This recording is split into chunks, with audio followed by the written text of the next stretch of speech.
সুন্দর একটা ডিজাইন হাসিয়া সেলাইয়ের। এই ডিজাইন দিয়ে কিন্তু কাঁথা সেলাই করা যায়, শাড়ির বর্ডার লাইনে দেওয়া যায়, 3 পিসের বর্ডার লাইনে দেওয়া যায়। দেখেন প্রথমে 1 স্টিচ, তারপরে 2 স্টিচ মানে বেজর করে তুলতে হবে, তারপরে 3 স্টিচ, এই 3 ঘরে বেজর, তারপরে 2 ঘর জোর হবে, মানে 4 স্টিচের ঘরে জোর করে দিবেন। এইভাবে ঘরগুলো কিন্তু এইদিকে 7 ঘর, ওইদিকে 2 দিকে 7 ঘর 7 ঘর করে নিছি। এইভাবে নিলে পারে, এইভাবে স্টিচগুলো তুললে এমনিতেই মিলাই যাবে।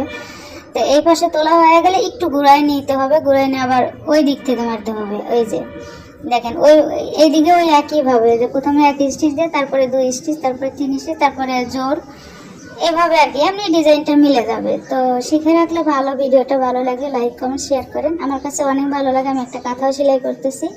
তো আপনারা শিখলে আপনারাও অনেক কিছু করতে পারেন।